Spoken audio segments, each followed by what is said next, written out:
The day the Zephyrians arrived was like any other Tuesday in New York City. Commuters grumbled about subway delays, tourists gawked at skyscrapers, and street vendors hawked their wares with practiced enthusiasm. No one expected the afternoon sky to suddenly darken as a massive, shimmering spaceship materialized above Central Park. Sarah Chen, a quantum physicist grabbing a quick lunch between experiments, nearly choked on her bagel as she watched the ethereal craft descend.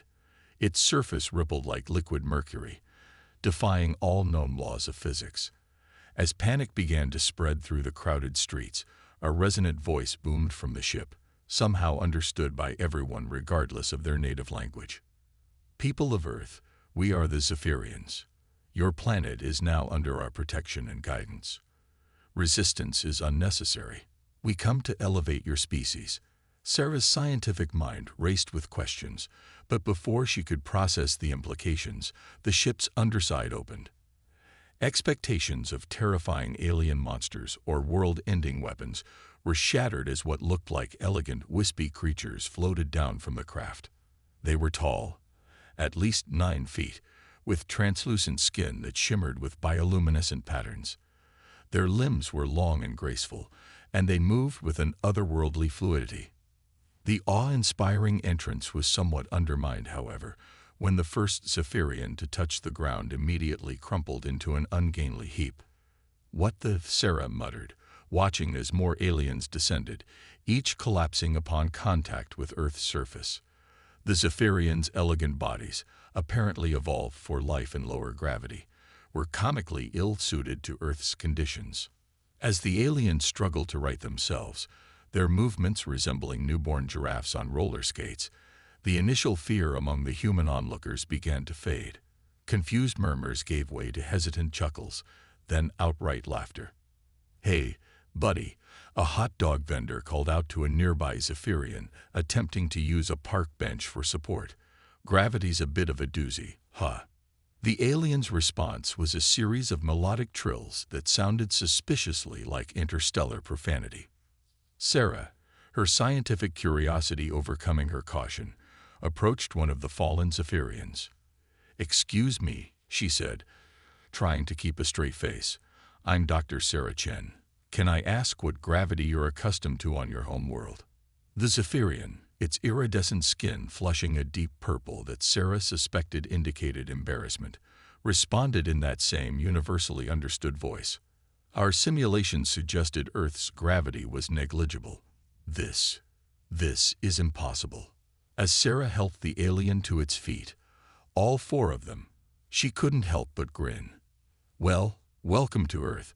We may not have faster-than-light travel, but we've got gravity in spades." Over the next few hours, as news of the invasion spread globally, it became clear that the Zephyrians' plans had gone wildly awry. Their advanced technology, designed for the vacuum of space and lower gravity environments, was nearly useless in Earth's conditions. Military forces mobilized worldwide stood down as reports came in of aliens struggling with basic motor functions. By nightfall, the scene in Central Park had transformed from an alien invasion to something resembling a bizarre intergalactic cultural festival. Humans, their initial fear replaced by curiosity and amusement, were attempting to teach the Zephyrians how to walk.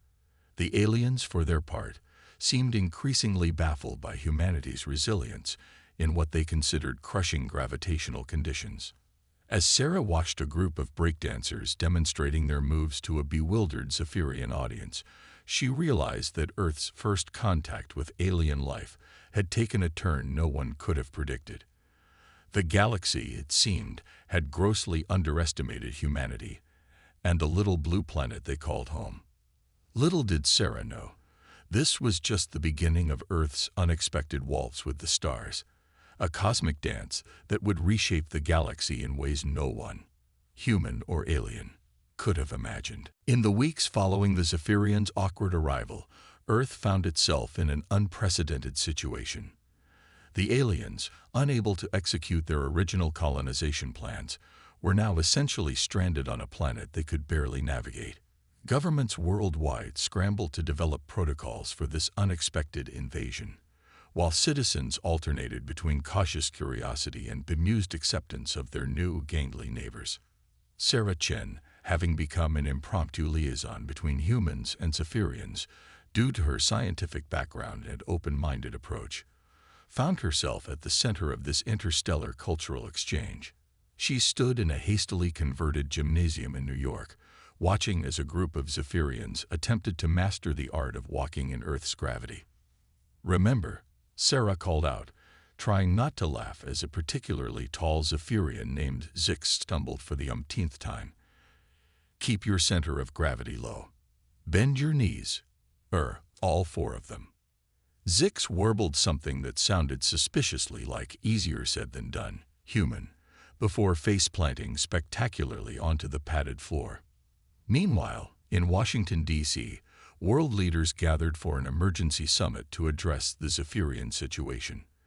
The aliens' advanced technology, despite being largely unusable in Earth's gravity, still represented a potential threat, or opportunity, depending on one's perspective.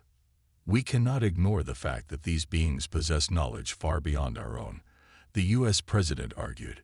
"If we can establish peaceful relations, the potential benefits to humanity could be immeasurable. And if they figure out how to stand up straight," the Russian president countered, "what then? We must prioritize global security." As diplomats debated, ordinary citizens were taking matters into their own hands.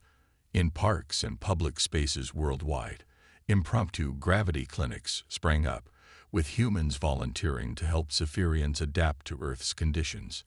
The scene in Central Park had become a daily spectacle, with New Yorkers cheering on aliens attempting simple tasks like climbing stairs or catching a frisbee. Social media exploded with videos of Zephyrians trying, and often hilariously failing, to navigate human environments.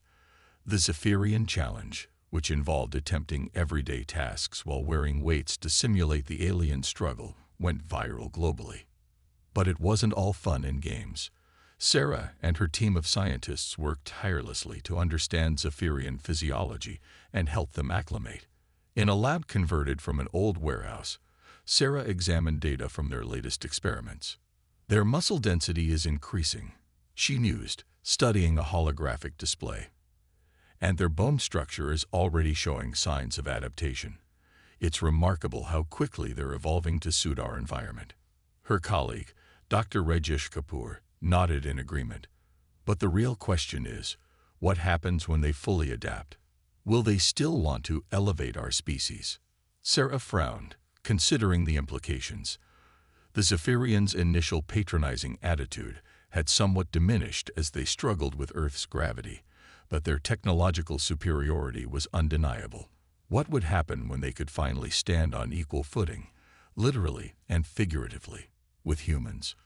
As if on cue, Zix entered the lab, moving with noticeably more grace than in previous weeks. "Dr. Chen," the alien said, its melodic voice tinged with excitement, "I believe we've made a breakthrough in adapting our propulsion technology to function within your gravity well." Sarah's eyes widened. "This could change everything." "Show me," she said, following Zix to their makeshift workshop. Meanwhile, in orbit above Earth, the massive Zephyrian mothership hung silent and dormant. But deep within its Mercury-like hull, systems were quietly coming online, adapting to new parameters. The ship's AI, programmed to ensure the mission's success, was learning, evolving, and formulating new strategies. As Earth and its unexpected visitors danced their awkward waltz of cultural exchange and adaptation, forces beyond their knowledge were stirring. The galaxy had taken notice of this unusual little planet and its resilient inhabitants, and in the vast, star-studded ballroom of the cosmos, new players were preparing to cut in. Back in New York, as Sarah examined the Zephyrians' newly adapted technology, a chill ran down her spine. She couldn't shake the feeling that this was just the beginning of a much larger cosmic story, one in which humanity's role was far from certain. 6 months after the Zephyrians' arrival, Earth had transformed into a hub of interstellar cultural exchange. The initial awkwardness had given way to a tentative symbiosis, with humans and aliens learning from each other in ways no one could have predicted.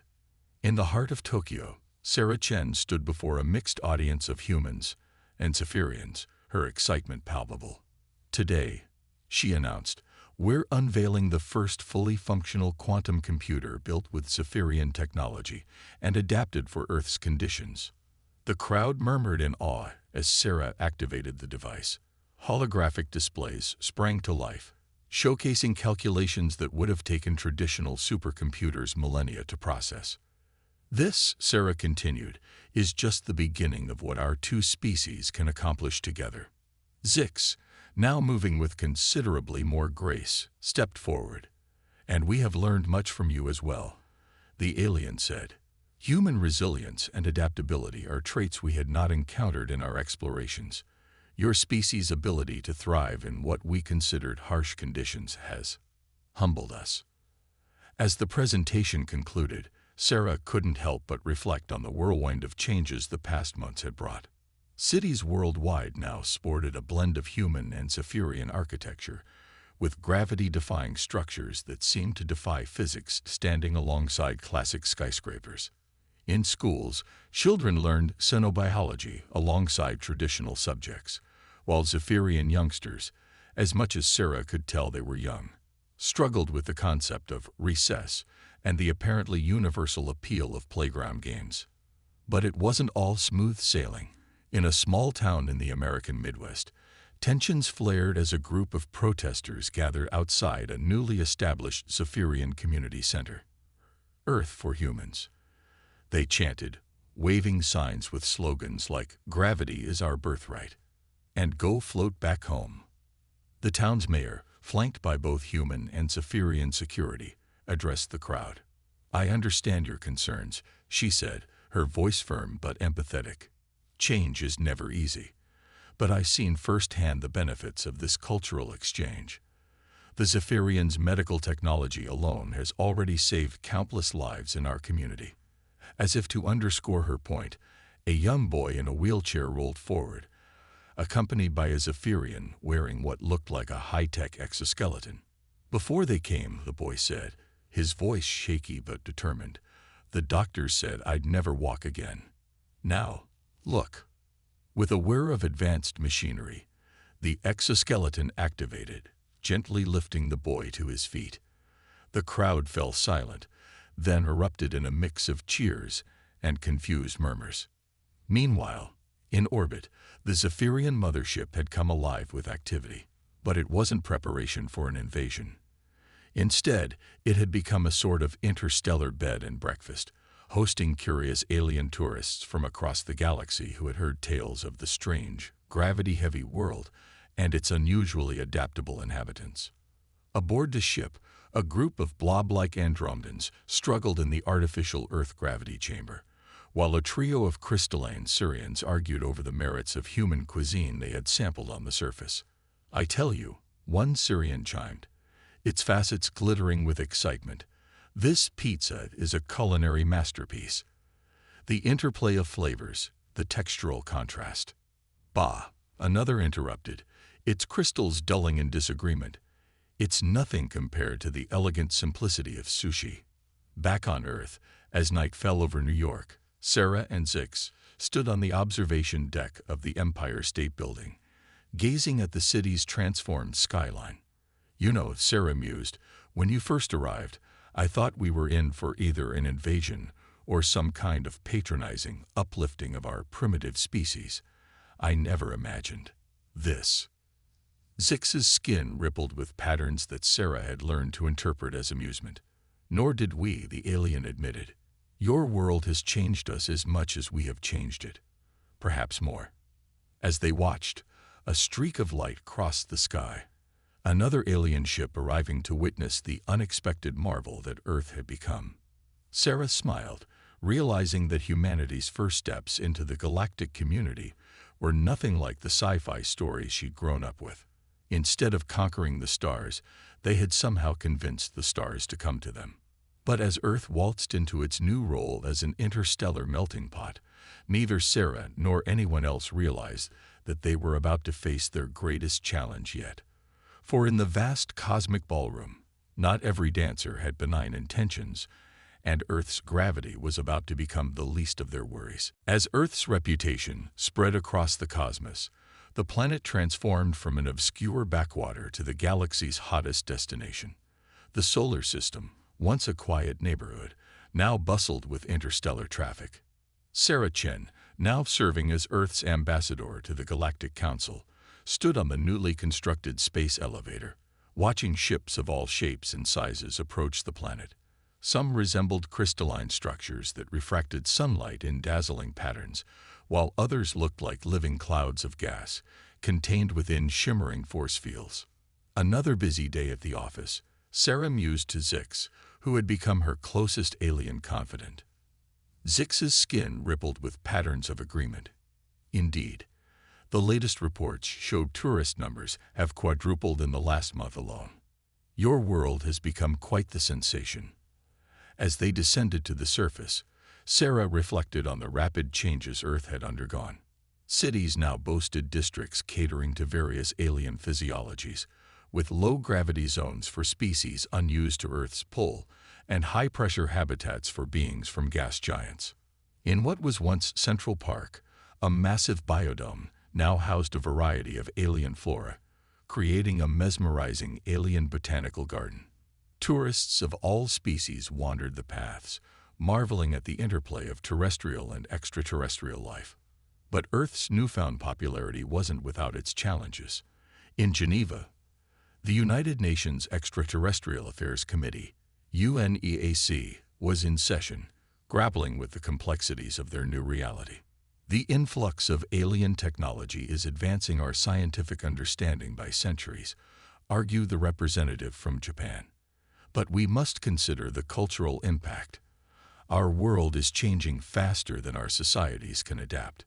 The delegate from Nigeria countered, "Change brings opportunity." Already, cooperation with the Zephyrians has helped us make strides in solving global hunger and disease.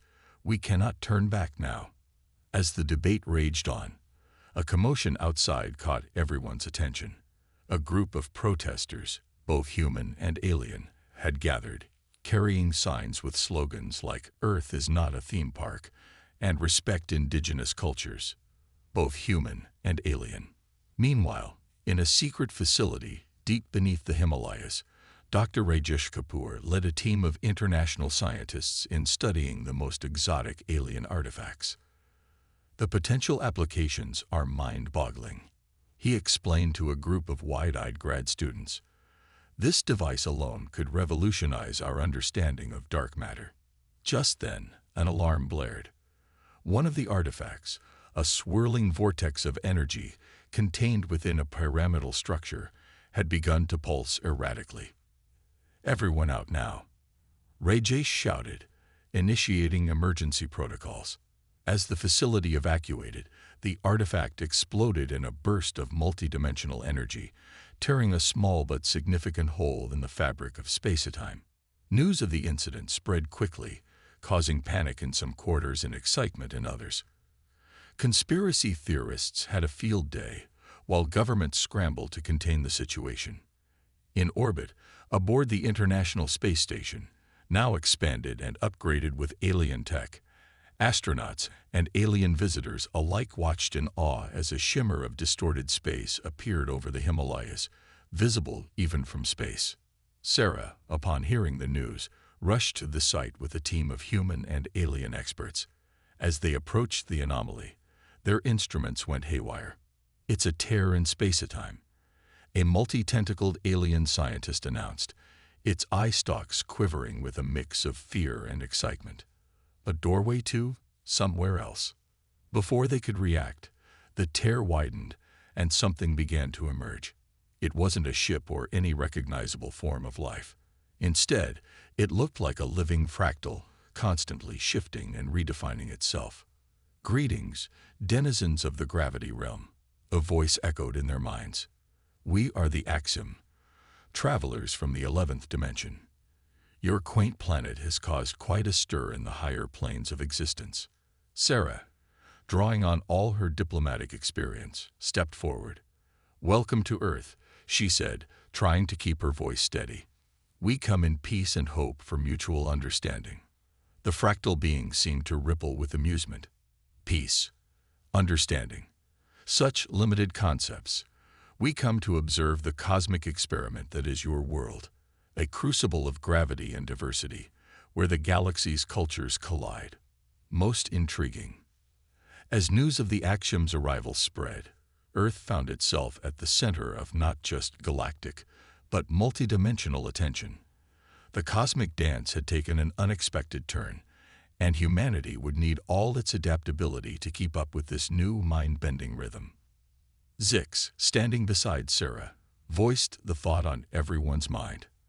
"I believe, Dr. Chen, that things are about to get significantly more complicated." Sarah could only nod in agreement, wondering what this new chapter in Earth's cosmic adventure would bring.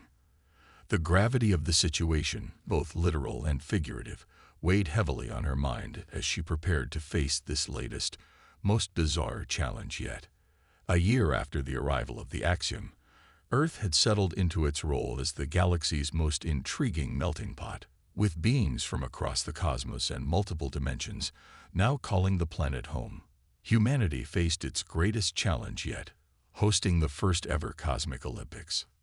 Sarah Chen stood at the podium in the newly constructed Pangalactic Stadium, a marvel of human and alien engineering that could adapt its environment to suit competitors from any world or dimension. Billions of beings, both on Earth and across the galaxy, watched as she prepared to open the games. "Welcome, citizens of the cosmos," Sarah began, her words translated instantly into thousands of languages and forms of communication. "Today we celebrate not just athletic prowess, but the spirit of unity that has brought us all together on this unlikely world." The stadium erupted in a cacophony of cheers, whistles, telepathic approval, and various other alien expressions of excitement. The games began with a spectacular display of sports from across the universe. Traditional human events like swimming and sprinting took on new dimensions when contested by beings adapted to wildly different gravities and atmospheres. In the pool, humans competed alongside amphibious aliens in standard swimming events. But the real showstopper was the multidimensional aquatics event, where Axiom beings created mind-bending courses that twisted through higher dimensions, challenging competitors to navigate paths that seemed to defy the very laws of physics. The track and field events were equally surreal. The 100-meter dash featured creatures of all shapes and sizes, from lightning-fast energy beings to lumbering giants from high-gravity worlds. Special lanes were equipped with gravity modulators to ensure fair competition. But it was the new events that truly captured the galaxy's imagination. Quantum leaping became an instant hit, with competitors racing to navigate through a course of entangled quantum states, their very existence flickering in and out of reality as they progressed. The psychic gymnastics event showcased beings with advanced mental powers, creating stunning displays of telekinetic acrobatics that left audiences breathless. Not all events were without controversy. The temporal hurdles race, which involved sprinting through localized time distortions, ended in confusion when 3 competitors finished before they had started, leading to heated debates among judges from various timelines. As the games progressed, something unexpected began to happen. Species that had been bitter rivals found common ground in the spirit of competition.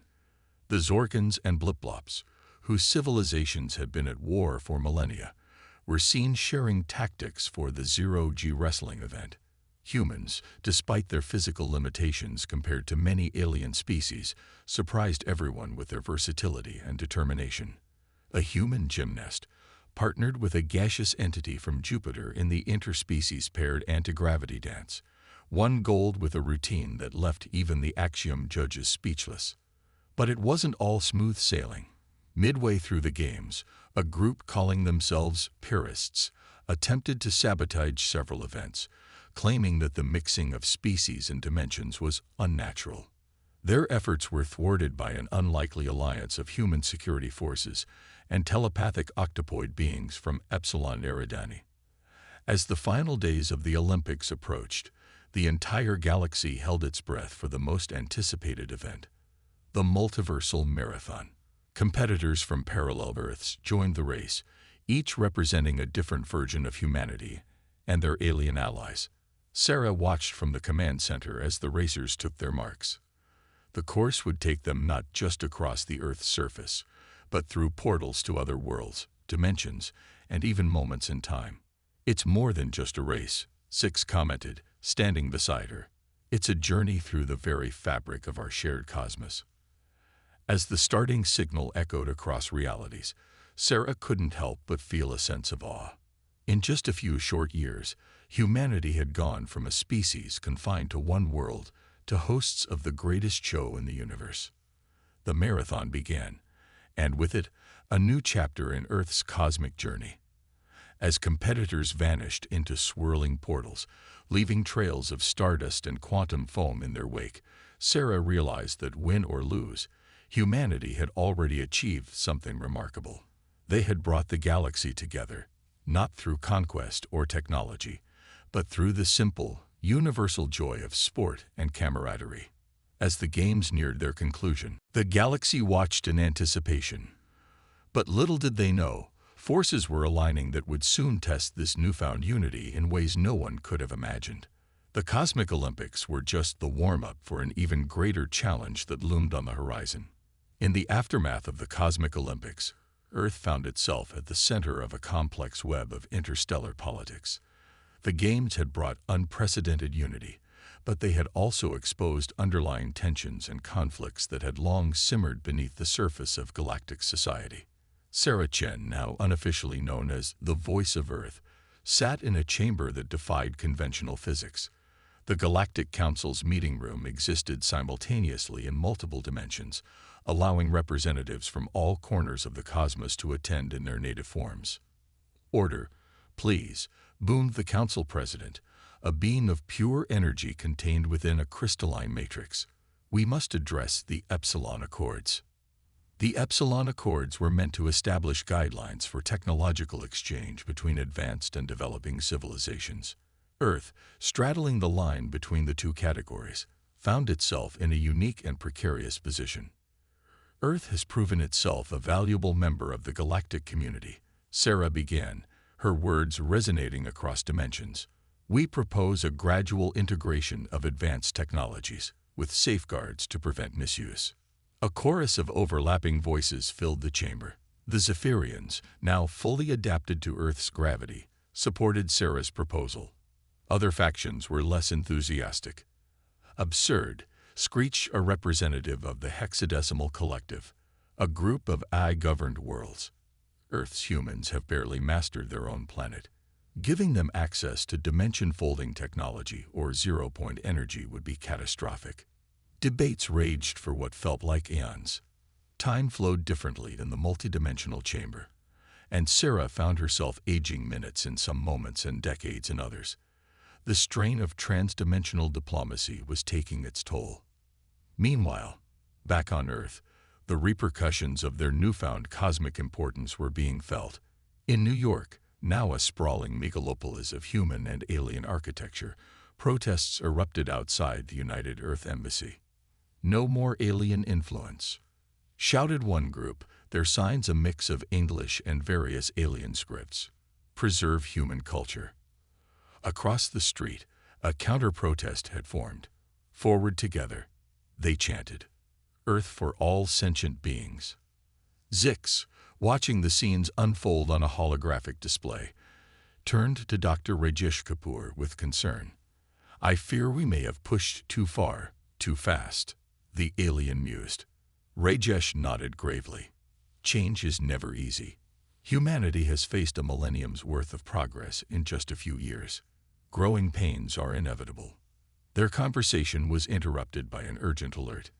In orbit, a fleet of ships had suddenly appeared, their designs unlike anything seen before. They weren't responding to hails, and their intentions were unclear. Back in the council chamber, alarms blared across multiple frequencies and dimensional planes. The president's crystalline form pulsed with urgency. "We've received word," it announced, "that similar fleets have appeared over every world represented in this council. We are facing a coordinated galaxy-wide event of unknown origin." Panic rippled through the assembly. Accusations flew as various factions blamed each other for the incursion. The carefully cultivated diplomatic ties began to fray under the stress. Sarah, drawing on reserves of strength she didn't know she had, raised her voice above the chaos. Enough. Her word echoed across dimensions, momentarily silencing the chamber. This is exactly what these unknown forces want, she continued, her voice steady. Division. Chaos. We've come too far to fall apart now. Earth has taught us that our differences can be our greatest strength. We've learned to adapt, to find common ground in the face of adversity. Now we must put those lessons to the test. As Sarah spoke, a strange calm settled over the chamber. Representatives from warring species found themselves nodding in agreement. The Axiom beings pulsed with approval, their multidimensional forms resonating with her words. I propose, Sarah said, a united response. Not just militarily, but diplomatically. We will face this threat as one galactic community. The Council President's crystalline form shimmered. All in favor. The vote was unanimous, a first in the Council's long history. As the chamber adjourned and plans were set in motion, Sarah felt the weight of the galaxy on her shoulders. Earth, once an insignificant speck in the cosmic ocean, now stood at the forefront of a united galactic front. The unknown fleet loomed above, a silent challenge to everything they had built. But as Sarah prepared to return to Earth, she felt a glimmer of hope. Whatever came next, they would face it together, humans, aliens, and beings beyond comprehension, united by the unlikeliest of worlds. As the transdimensional transport prepared to return her to Earth, Sarah took a deep breath. The next dance in this cosmic ballet would be the most challenging yet, but Earth had proven time and again that it was ready to lead the galaxy in this grand celestial waltz. As the unknown fleet hung silently in Earth's orbit, the planet below was a hive of activity. The United Galactic Response, hastily assembled from the Cosmic Olympic Security Forces and volunteers from 100 worlds, prepared for any eventuality. Sarah Chen stood in the newly constructed Planetary Defense Center, a marvel of human ingenuity and alien technology. Surrounding her were representatives from every species that called Earth home, their differences set aside in the face of a common threat. Any response to our hails? Sarah asked, her voice tight with tension. Zix, now Earth's chief xenocommunications officer, shook his head. Nothing across any known spectrum or dimensional frequency. Suddenly, the main screen flickered to life, showing not an alien face, but a mirror image of the control room itself. The reflection, however, was subtly different. Humans stood alongside aliens, but their forms were blended, as if evolution had taken 1,000 different paths simultaneously. A voice, both familiar and utterly alien, filled the room. We are you, it said, from a future where the boundaries between species have dissolved. We are the synthesis. Gasps and murmurs rippled through the control room. Sarah stepped forward, her diplomatic training kicking in despite her shock. We greet you in peace, she said. But why have you come? Your arrival has caused great concern. The image on the screen shifted, showing visions of a future Earth. It was a world of impossible beauty, where the lines between biology and technology, between one species and another, had blurred into a harmonious whole. We have come, the voice explained, because this moment, your moment, is the crucible from which our future is born. The choices you make now will determine whether the galaxy achieves synthesis or falls into chaos. As the synthesis explained, Sarah and the others learned of a future where the free exchange of culture, technology, and even biology had led to a new form of life. Beings that were simultaneously human, alien, and machine, possessing the strengths of all and the weaknesses of none. But this future was not guaranteed.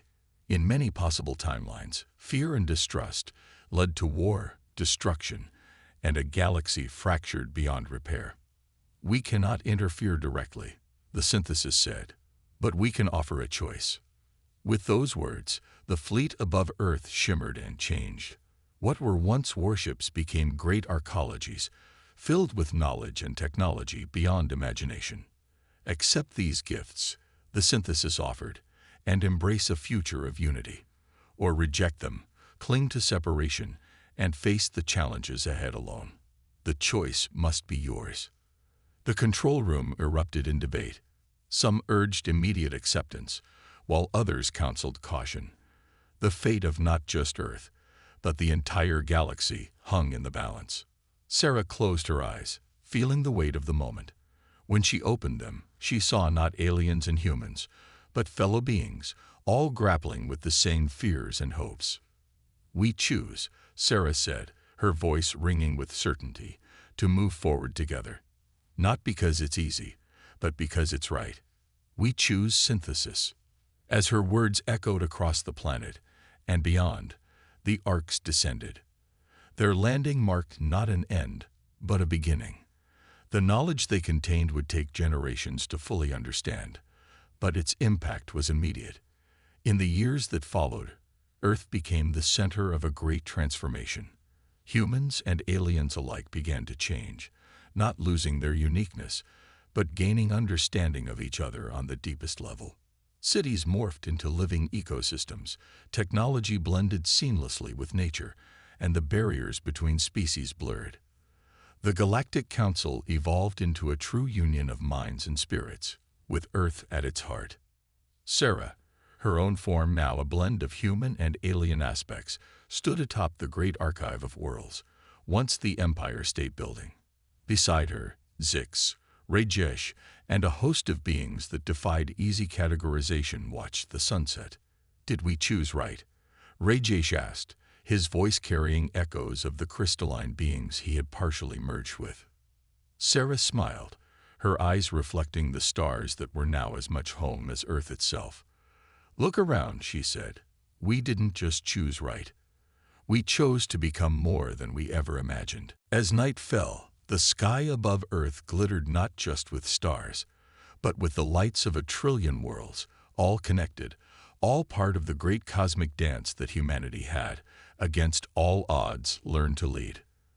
The little blue planet, once an unremarkable speck in an unimportant galaxy, had become the nexus of a new cosmic order. Not through conquest or technological superiority, but through the uniquely human traits of adaptability, curiosity, and the capacity to find unity in diversity. As Sarah gazed up at the star-studded sky, now as much a part of her as the Earth beneath her feet, she realized that humanity's greatest adventure was just beginning. The cosmic waltz continued, and Earth, in all its beautiful, synthesized complexity, was ready to dance for eternity.